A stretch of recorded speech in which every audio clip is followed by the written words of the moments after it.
What is up, guys? It's a Blazing Lord back with another hopefully awesome YouTube video. I did promise you guys I would show you how to build a Town Hall 8 base. As you can see, I am no longer a Town Hall 8, but that does not mean that I can not show you how to make a proper Town Hall 8 base build. So, let's hop right into this. So basically what I'm going to do is I'm going to come through here, I'm going to click edit, and I'm just going to remove this whole thing. I'm not going to delete it, and I'm not going to save the base that I build, so I can show you that base after I've built this one. But essentially what I'm going to do is I'm just going to run through the basic rules. I'm probably not going to build an ideal base. It's probably going to look like actual trash and not be very good, but that's beside the point. The point is I'm giving you the basic rules that you should follow in order to have yourself a decent Town Hall 8 base that can stand up against a lot of other Town Hall 8 bases and even some Town Hall 9s. So, rule number 1, Town Hall in the center. That is always rule number 1. There are some Town Hall levels that it's not exactly the best idea to have your Town Hall in the center, but that is far later on down the line, and at this given point in time, at a Town Hall 8, it is very, very useful to have the Town Hall in the middle because it prevents a lot of other problems. So, next, I'm going to go ahead and place these mortars in here. A lot of people say that it's not a good idea, but I personally always place them there just because I know that they can hit the outside of the base, the entire base. That way it covers more of the base, and I like that because even if they don't do a whole lot of the damage, it does splash obviously, and it can defend a lot more of the base that way. So that is what I'm going to do next. So this leads into rule number 2, layers. Layers are always a smart plan. You always want to have layers in your base, because if you don't have layers, what's going to end up happening is they're going to bust through that first wall, and essentially you are just completely, it's just open season. You're just basically, you're just going to let loose, and everything's just going to go bananas, and you're just going to lose, just not even stand a chance. So we're just going to go ahead and do that for now. Yeah, so I'm going to go ahead and toss these wizard towers in here. I like to have my wizard towers close to the air defenses just because they are another, well, air defense, essentially, because they can shoot air targets. And because I've got an extra archer tower, I'm going to go ahead and scoot that one over, fit this wizard tower here in the middle, and fit that archer tower on the end, just for symmetry's sake, because I'm weird like that. Next, I'm going to go ahead, double check. Why is the front wider than the back? It's not. I've got that one scoot over. That's why. Yeah, okay. Okie dokie. Next, we are going to go ahead and I'm going to square that up. Yeah, so next we're going to go ahead and focus on our storages. So, notice that even though we've got, okay, I lied a little bit. I'm going to go ahead and toss the cannons in here first, but then we're going to focus on our storages. Promise. So, essentially, like I said, I just like symmetry, and that's a lot of why I build my bases the way I do. But what I'm going to go ahead and do is I'm going to go ahead and I'm going to toss these storages in here as they do. Just go ahead and toss them in there. So yeah, so basically the storages you're going to want on the inside, and if you're a Town Hall 8, you're probably already going to know this, but just because it keeps everything kind of safe on the inside, you don't want your storages on the outside, because that will cause a lot of problems that way. You really shouldn't have your storages outside of a wall when the wall keeps them safe. So, alright, so I'm going to go ahead and toss the air sweeper in there just because there's room. So then what I'm going to go ahead and do is rule number 2. We're going to walk it back.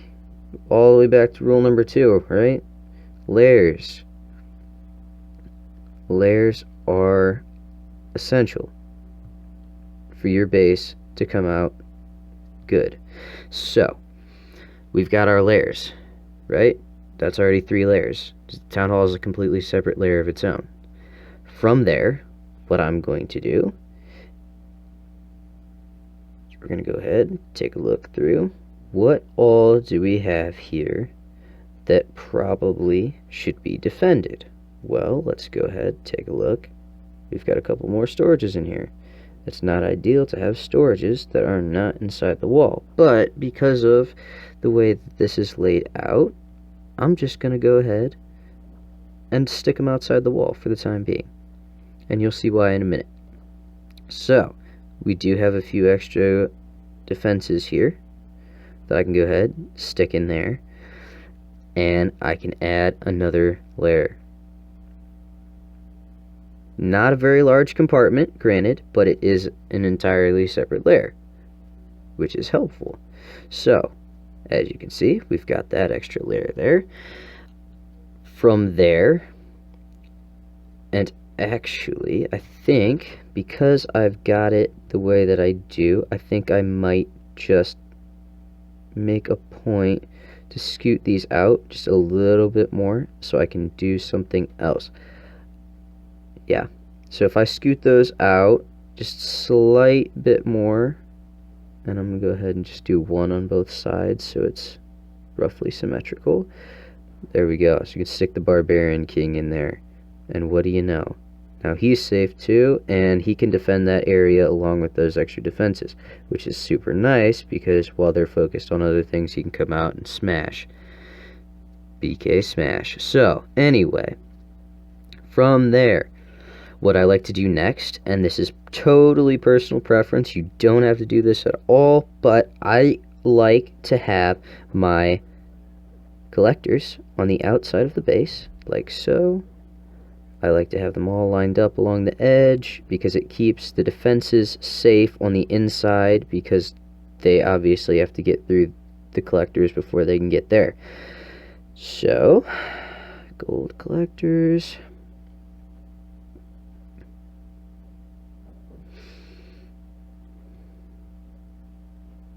Thing of beauty, really. Just mwah, bellissimo. So, next, as you can see, there's little holes in the corners, which I like to fill in with my army camps. Again, you don't have to. Personal preference. I just like having my army camps in the corners because it's just, there's 4 of them, you know? It's something nice that you can just toss in there, and because it's so large, it doesn't really fit very much or very well anywhere else. So it's just one of those things. It's like, okay, alright, I can do that, you know? Alright, so then from there, again, I've got defenses in here, so I'm going to need something that can protect them. So I'm going to go ahead and toss these barracks out in front. Because the barracks aren't very necessary anywhere else. They don't really serve much of a purpose, aside from blocking damage and taking up space. So, right, beautiful. So far this is going very well. Alright, before we get down to, nope, you are Town Hall 9, you don't belong here. Right, so before we get down to traps and stuff, we can line some of this other extra stuff up along the back for the time being. I just realized I forgot to toss my Dark Elixir storage anywhere, so I'm going to go ahead and remove the Barbarian King and toss that Darky storage right in there because it's more essential to have your storages on the inside than it is to have anything else, literally anything else. So, alright, yeah, so we've got this.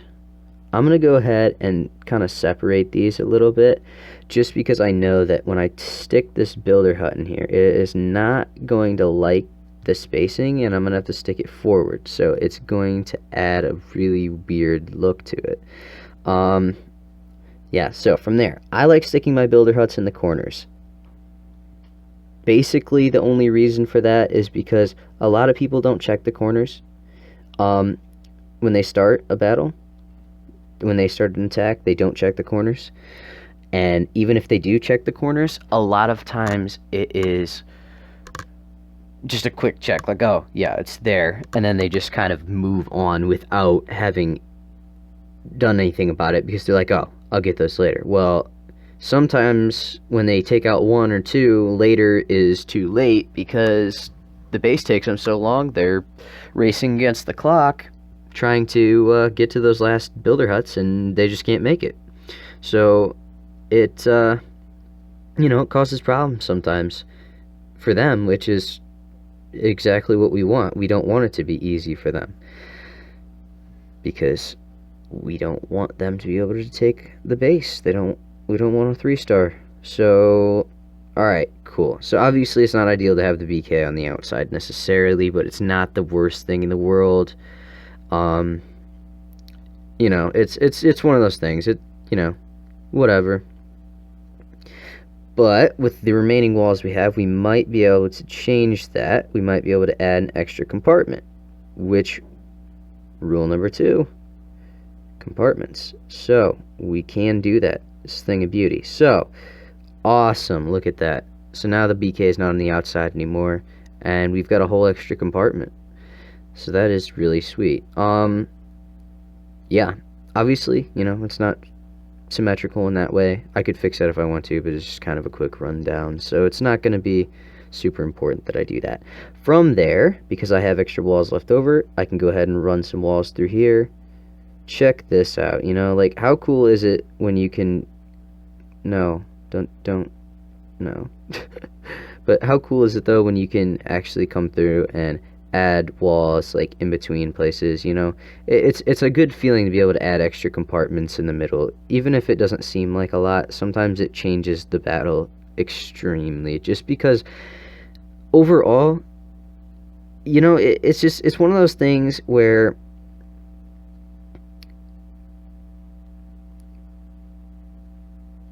if they break through one compartment, it's one of those things where they're not necessarily going to be able to break through both, So it's like, okay, well, if they break through that compartment here with the air defense in it, they're not necessarily going to be able to get into these two compartments with the mortars. So they could be sitting here, or something out here could be sitting here wailing on them while they're trying to break through that compartment. Well, obviously that's not good for them, but it's good for us because we don't want them to be able to get in our base. So from there, we are all out of things to place aside from our hidden Teslas. So what I'm going to go ahead and do, I'm going to go ahead and place the hidden Teslas in these wide gaps here, because why not, We've got plenty of wide gaps. It is going to be totally fine. We're going to fit all our traps in here. Beautiful. So we've got, nope, we're going to go giant bombs first because we need to make sure there's space for those. Obviously can't fit that in that one, but I can fit it here. And I like having my air bombs and my seeking air mines closer to my air defenses, or as close as I can, simply because it defends them better. That's the only reason. It defends them better. It really does, because when you've got something that is specifically designed to hit air troops, and the air troops are coming through trying to destroy it, it's not necessarily a good thing if they can. So if you can keep them away, that's great. No, what do you know? I've got an extra wall now. Yeah, I probably placed something weird somewhere and it just didn't. Oh, I'm just gonna toss it in there. So that totally, completely doesn't really matter. Yeah, sweet. Okay, so I'm gonna toss a spring trap here. Toss a spring trap in here. Toss a spring trap in here. And another one in there. And actually, I think I'm gonna go ahead and take this one out and toss it over here. And then from there, skeleton traps. I love skeleton traps. I think it's really cool.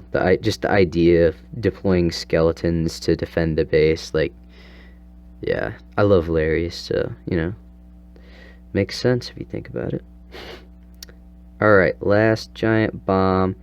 And I don't really have a great place to put this, so I'm just going to go ahead and do the unthinkable and scoot that army camp out and stick it right in there. And there you have it. So basically, like I said, this is not necessarily an ideal base or anything like that. It's not going to be, I mean, this would probably hold up. Honestly, it would probably hold up very well. And it, you know, it's got, so yeah, so just, you know, that's the rundown. Got the town hall in the middle. Rule number 1, we've got layers. Layers upon layers. I mean, really, we've got 4 different layers of the base, because there's one on both sides of the outside here and here. From there, we've got air defenses in the middle, with our clan castle in the opposite corner that is not filled up with an air defense. I put mortars in the middle just because I like the mortars in the middle. I like that they can access the whole base that way, but again, you don't have to. That's totally fine. I've got gaps that I fit a bunch of things into, which is really awesome. I like having gaps that I can fit traps and things into, because that makes it really convenient when, oh, I built it that way, so I can just fit that in there instead of having to worry about it. The other reason that I spaced them apart the way I did is because when someone wants to use a lightning spell, they can hit multiple buildings if they're right next to each other, but when you add gaps in between them, they can't hit everything all at once, because they've got a 2-block radius, I believe. But anyway, so that's the rundown. Like I said, symmetry, line the outside. Some of that stuff is not super important, but it's helpful. Obviously, BK on the outside. And honestly, if I'm being honest with myself, it would make more sense to switch those two around, because what in the good gravy just happened? That is it. Holy cow. What in the actual monkey butt sacks? Yeah, that's a first for me. I'm glad I caught that on camera. So anyway, yeah, yeah, so, moving on, but yeah, so, you know, builder huts in the corners, line the outside with things to defend your defenses, which sounds silly, but it makes sense if you think about it. Yeah, so that's the rundown. I'm going to go ahead and just cancel this real quick. I'm going to show you the base that I was using. Obviously, I wouldn't have these 2 storages here. I wouldn't have the Archer Queen, and I wouldn't have the Expos. But aside from that, I use the same simple rules, and this is my base. I have the Town Hall in the middle. I've got my air defenses. I didn't actually add those extra segments in between here just because I wanted to fit the Teslas in the middle, which kind of worked out. So if you want to try that, that's totally cool. But obviously I didn't do some of the same stuff I did here. I had this across the front, which isn't super smart. What I did for this run through was probably better. And obviously didn't have enough walls for this, and everything I tried on the other one I had enough walls for, which is great. So honestly, I don't know where the extra walls came from, but it has nothing to do with Town Hall 9. It definitely does not, because all of my new walls are, as you can see, only level 4. So yeah, so anyway, it really all depends on how you there it is. Okay, I had an extra around the archer tower in the front. Okay, but anyway, so as long as you use these few simple rules, you will be able to build a Town Hall 8 base that is going to hold up against Town Hall 8 bases, attacks from some lower Town Hall 9s, things like that. And yeah, so that's the video, guys. I hope you enjoyed. Yeah, so all that's left is for me to say thanks for watching. Thanks for sticking around in the end. I hope you guys enjoyed. Make sure you like the video if you enjoyed it. Leave a comment down below if there's anything that you want to see specifically. We'll try to make that video as fast as we can, try to get back with you guys. Make sure you subscribe, hit that notification bell so you don't miss anything. We'd really appreciate the support, you guys. We really are trying to build up here, and anything you can help us with is just super awesome. Also, consider checking out our personal channels. We have them linked in Kahuna Clash channel. So yeah, anyway, so that was a video. Until next time, guys, stay clashy, big ones. Peace.